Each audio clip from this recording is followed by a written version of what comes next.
네, 김남국 의원 가상화폐 논란에 대해서 계속 해명은 하고 있지만 파장은 가라앉질 않고 있습니다. 이번에 또 이해충돌 논란이 불거졌던데 이게 무슨 얘기입니까? 네, 이해충돌 논란이 벌써 3가지나 벌어지고 있습니다.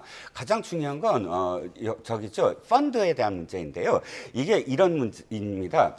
지금 이 위믹스라는 걸 예. 짧게 말씀드리면 위믹스는 게임을 하면서 돈을 버는 그런 코인이에요. 그러니까 이 게임을 하면서 돈을 버는 P2E라는 형식은 사실상 게임 업계에서도 좀 비판을 해요.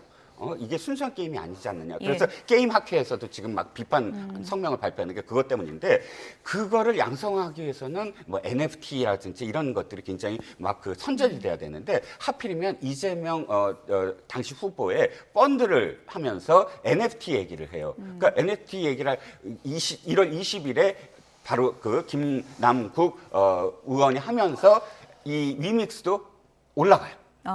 이 발언을 하면서 예. 이게 연결이 되거든요. 또 P2E와 관련돼서 비판적인 어떤 여론이 있을까? 그 전에도 이것과 관련된 그런 그 법안을 발의하겠다고 또 얘기를 하고, 물론 발의가 안 됐어요. 3가지나 겹치는 부분, 바로 예. 자신이 갖고 있는 코인을 격상시키는, 그러니까 떡상시키는 그런 발언도 하고, 또 불리한 어떤 부분들을 유리하게 만들어주고, 이런 식의 발언들을 하면서 자그마치 127억 원이 넘는 그런 규모의 위믹스를 갖고 있었다. 이건 당연히 이해충돌의 예. 소지가 있는 것이죠. 일전에 뭐 세금 부과 유예 법안에 이제 공동 발의하면서 그것도 이해충돌 아니냐 논란이 한 차례 불거졌었는데, 추가로 불거지면서 이것을 어떻게 바라봐야 되느냐 좀 비판의 시각이 많은 것 같아요. 이해충돌의 개념은 좀 필요한 것 같아요. 예. 예를 들어서 부동산을 많이 가지고 있는 사람이 부동산 세금, 양도세를 줄여준다. 이것도 실은 넓게 보면 이해충돌일 수 있거든요. 예. 그리고 마찬가지로 코인을 가지고 있는 사람이 과세 법안을 유예한다. 이것도 이해충돌일 수는 있습니다만, 이제 불특정 다수를 상대로 한 법안이기 때문에 이걸 이해충돌로 갖는다라고 한다면, 예를 들어서 주식을 갖고 있는 사람, 부동산을 갖고 있는 사람 다 관여할 수 없거든요.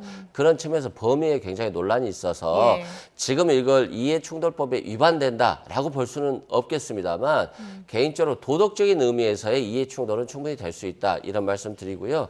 예를 들어서 NFT 기법이라고 해서 이재명 대표의 펀드에 가입하면 가입 증서를 줘요. 이게 이제 세계에 하나밖에 없는 거잖아요. 자기만 갖고 있는 거. 이게 이제 이 NFT인데, 이걸 가지고 뭐 특별하게 어떤 기술이 요구되는 건 아니거든요. 그럼에도 불구하고 위믹스라든가 이런 가상화폐 코인들이 많이 올랐다는 측면은 있어요. 그렇지만 또 그런다고 해서 김남국 의원이 며칠 오른 사이에 또 팔거나 이러지는 않았을 것으로 보여지거든요. 그래서 그거는 이제 확인을 해봐야 되는 네, 거죠. 확인을 해봐야 예. 되겠습니다만, 그래서 이것들이 어떤 뭐 의혹이 마치 사실인 것처럼 예. 얘기하는 것도 좀 잘못됐다고 판단되지만, 아무튼 김남국 의원이 이건 빨리 소명을 해야 될 것 같고, 또한 이 방법도 있을 것 같아요. 당 차원의 진상조사도 중요하지만, 네. 오히려 검찰이 영장을 2번이나 쳤습니다만 영장이 2번 기각됐잖아요. 계좌 영장 말씀하시는 계좌 영장 거죠. 말하는 예. 거고요. 그래서 범죄 혐의가 없다라고 볼 수 있는데, 오히려 검찰에 이런 자기의 자금 출처, 그다음에 계좌, 코인 계좌 이런 것들을 제시해버리면 검찰에서 오히려 영장을 굳이 계좌 영장 청구할 필요 없이 사실관계를 확인할 수 있기 때문에 예. 이 방법도 하나라고 생각되고요. 김남국 의원이 모든 코인 거래를 제시하지는 못할 거예요. 왜냐하면 이게 좀 사생활 영역도 있고, 또 사고팔고 하는 부분이 있는데, 이게 논란만 지속될 수 있기 때문에 저는 진상조사와 검찰에 오히려 자료를 갖다 주는 게 좋은 방법일 것 같다, 이런 말씀 드립니다.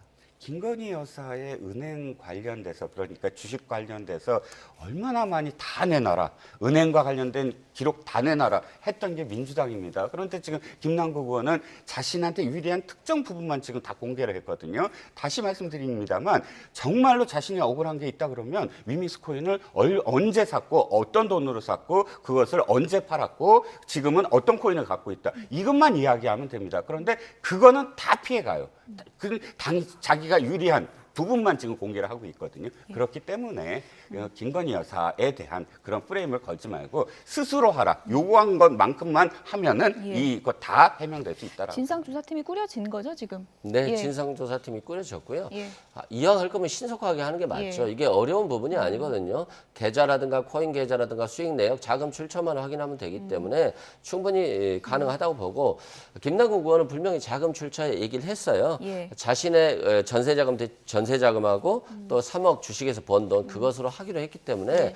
자금 출처 소명에는 큰 문제는 없을 것으로 하지만 보입니다. 위믹스 그 거래 시점이나 그런 건 아직 불투명한 부분이 많기 때문에 또 추후 소명해야 될 부분이 있는 그렇죠. 거죠. 아마도 위믹스 코인을 샀다 팔았다를 굉장히 반복하고 예. 코인 거래는 24시간 적용되고 있기 때문에 아마 그런 부분 때문에 전체를 공개하지는 못하는 것으로 보여집니다. 예, 어쨌든 이 논란의 마침표를 찍는 것도 김남국 의원의 책임이기 때문에 어떻게 좀 진행되는지 보겠습니다. 이종근 평론가, 이승훈 민주당 전략기획위원회 부위원장 두 분이었습니다. 고맙습니다.